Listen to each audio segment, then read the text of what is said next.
මේ ඔබ දකින්නේ අපි අද කතා කරන ආයුධය යොදා ගනිමින් ඇමරිකානු ගුවන් හමුදාව විසින් භූගත බංකරයක් විනාශ කරන ආකාරයයි.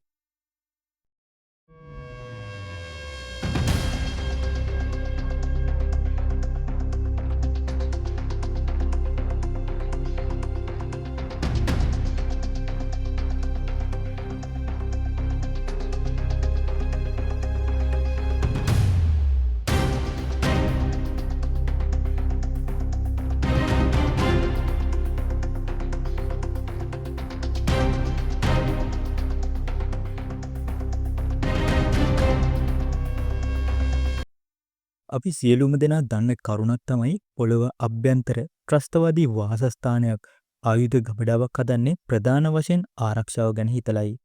නමුත් වර්තමානයේ තාක්ෂණයේ දියුණුව සමග එවැනි පොළොව අභ්‍යන්තරයේ පවතින වාසස්ථාන බංකර විනාශ කර දැමීමට හැකිවන ආකාරයේ නිර්මාණ බොහෝමයක් නිර්මාණය වී තිබෙනවා. අපි අද කතා කරන්න යන්නේ එවැනි බංකර් විනාශ කිරීමට සකස් කර ඇති බංකර් බාස්ටර් බෝම්බය පිළිබඳවයි. මේ පිළිබඳව පුදුම හිතෙන තොරතුරු රැසක් පිළිබඳව අපි අද කතා කරමු.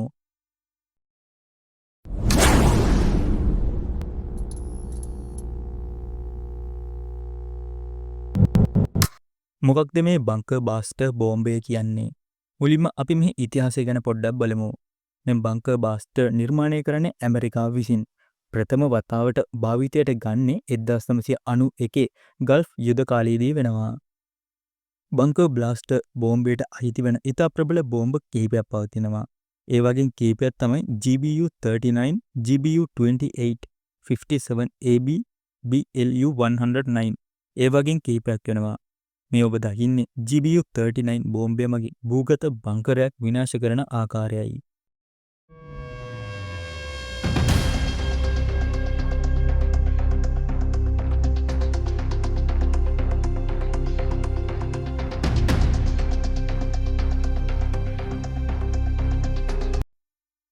කොහොමද බෝම්බයකින් පොළොව අභ්‍යන්තර පවතින බංකරයක් විනාශ කරන්න කියලා අපි දැන් බලමු. මුලින්ම මෙම බංකර් බ්ලාස්ටර් බෝම්බය ගුවන් යානමගින් ඉහළ අහසට රැගෙන යනවා. සාමාන්‍යයෙන් උස මීටර් 3000 12000 අතර උසකින් බෝම්බය මුදා හැරීම සිදු කරනවා. නමුත් මෙම උස තීරණය වන්නේ ඉලක්කයේ ස්වභාවය හා බෝම්බය රැගෙන යන යානයේ ස්වභාවය අනුවයි.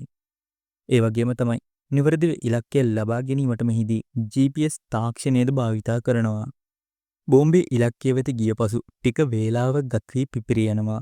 මේ ඩිලේ ෆියුස් කියන උපකරණයක් තිබෙනවා. ඒ හරහා ඒ පිපිරීම පාලනය කරනවා.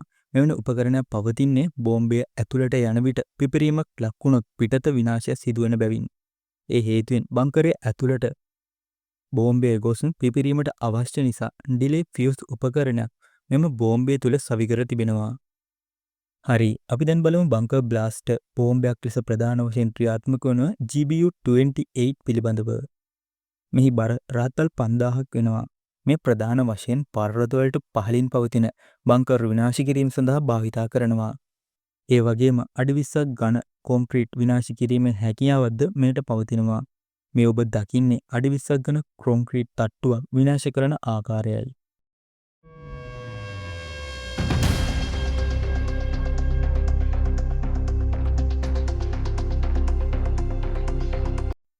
වීඩියෝවේ අවසානයේ වෙන තෙක් රැඳී සිටි ඔයාලට බෙහෙවින් ස්තුතියි. නැවතත් මෙවැනි වීඩියෝවක් සමග හමු වීම බලාපොරොත්තු වෙමින් සමුගන්නවා. ඔබට සුබ දවසක්.